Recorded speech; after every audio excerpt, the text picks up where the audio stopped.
নমস্কার দর্শক বন্ধুরা, welcome back to my channel. আজকে রান্নাঘরে করে দেখাবো পালং পার্শে।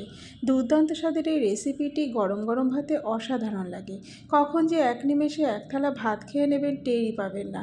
একদিন হলেও করে দেখুন, আশা করি আপনাদের ভীষণ ভালো লাগবে। আমি মিলি মজুমদার আবারও হাজির হয়ে গেছি আপনাদের মাঝে আমার মায়ের ছোঁয়া কুকিং চ্যানেলে। আশা করি আপনারা খুব ভালো আছেন, আমিও ভালো আছি। রান্নাটা করি আর আপনাদের সাথে শেয়ার করি। আমি এখানে 8 পিস পার্শে মাছ মিডিয়াম সাইজে নিয়ে নিয়েছি। পরিষ্কার করে ধুয়ে জল ঝরিয়ে নিয়ে চলে এসেছি। চেষ্টা করবেন মাছটা যেন একটু গোল গোল শেপের হয়। চা চামচের 1 চামচ কালো সর্ষে, 3 চামচ সাদা সর্ষে, 1 ইঞ্চ আদা বেটে নিয়েছি। 8টা কাঁচা লঙ্কা নিয়েছি, ঝালটা আপনাদের পছন্দ মতো। 1 আঁটি পালং শাকের শুধুমাত্র পাতাগুলো পরিষ্কার করে জল ঝরিয়ে ধুয়ে নিয়েছি। কিছুটা ধনে পাতা নিয়েছি। আরও কিছু ইনগ্রিডিয়েন্টস লাগবে, সেটা রান্না করতে করতে শেয়ার করব। প্রথমেই কাজ হলো পালং শাকটাকে পেস্ট করে নেওয়া। তো তার মধ্যে কাঁচা লঙ্কাটা দিয়ে একটু জল দিয়ে একটু মিহি পেস্ট করে নিয়ে চলে আসি। চলুন দেখুন কত সুন্দর একটা মিহি পেস্ট হয়ে গেছে। একটা সাইড করে রেখে দিই। এরপরে কাজ হলো মাছটায় লবণ আর হলুদ মাখানো।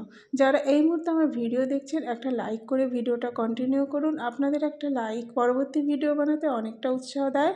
প্লিজ পুরো ভিডিওটা আমার সাথে থাকবেন। খুব ভালো করে লবণ আর হলুদ মাখানো হয়ে গেলে গ্যাস ধরিয়ে গ্যাসে কড়াই বসিয়ে দেবো। কড়াইটা রান্না করার আগে খুব ভালো করে গরম করে নিতে হবে। হয়ে গেছে, চলুন কড়াই বসিয়ে দিয়েছি, গরম হয়ে গেছে। এরপরে অ্যাড করলাম সর্ষের তেল। তেলটা খুব ভালো গরম করে নিতে হবে।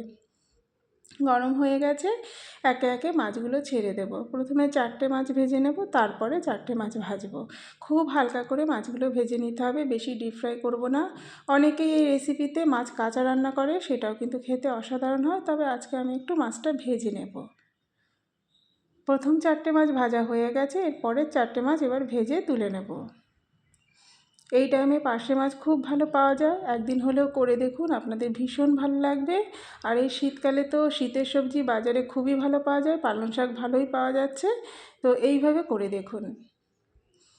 এদিক ওদিক উল্টে পাল্টে নিলেই কিন্তু মাছটা ভাজা হয়ে যাবে। হয়ে গেছে মাছ ভাজা।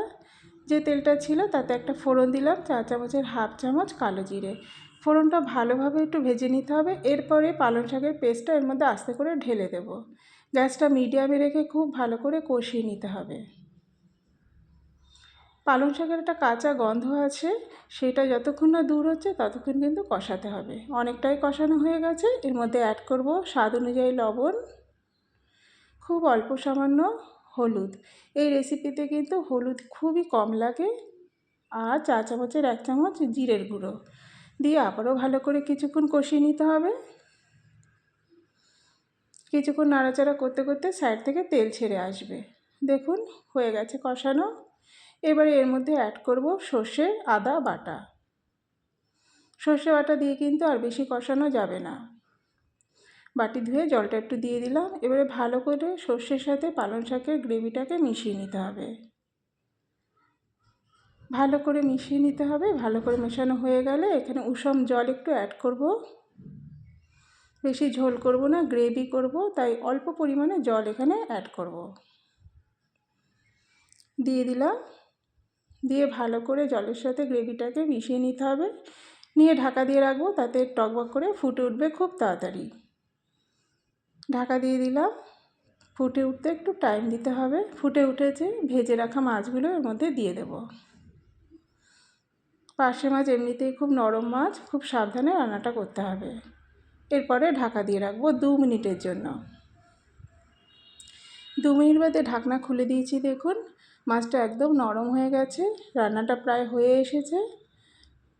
এর মধ্যে স্বাদ অনুযায়ী আবার একটু লবণ দেবো, আবার একটু লাগবে। আর স্বাদের ব্যালেন্সের জন্য 2-4টে চিনির দানা এখানে অ্যাড করলাম। 3টে চেরা কাঁচা লঙ্কা। অলমোস্ট হয়ে এসেছে। একদম শেষে আমি এতে ধনে পাতা দেব।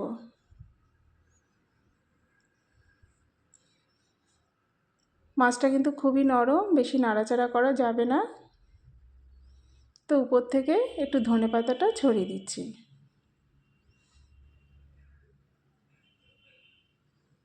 দিয়ে আমি 2 মিনিটের জন্য আবার একটু ঢাকা দিয়ে রেখে দেব।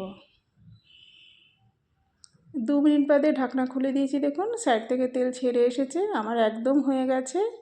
একদিন করে খাওয়ার অনুরোধ রইল। আর করে খেয়ে আপনাদের মূল্যবান মতামতটা আমার কমেন্ট বক্সে জানাতে কিন্তু ভুলবেন না। ভালো লাগলে একটা লাইক শেয়ার করে দেবেন। রান্নাটা কমপ্লিট হয়ে গেছে, আমি গ্যাসটা অফ করে একটু স্ট্যান্ডিং টাইমে রেখে দেবো 10 মিনিট, তারপর পরিবেশন করব। দেখতে যত লোভনীয় হয়েছে, খেতেও কিন্তু ততটাই লোভনীয়। আমার রান্নাটা যদি ফেসবুক পেজ থেকে দেখে থাকেন, পেজটা ফলো করবেন। ইউটিউব থেকে দেখে থাকলে চ্যানেলটা সাবস্ক্রাইব করে দেবেন, পাশে থাকা বেল আইকনটি প্রেস করে দেবেন, তাহলে আমার আপলোড হওয়া নতুন ভিডিওর নোটিফিকেশান সবার আগে আপনাদের কাছে পৌঁছে যাবে।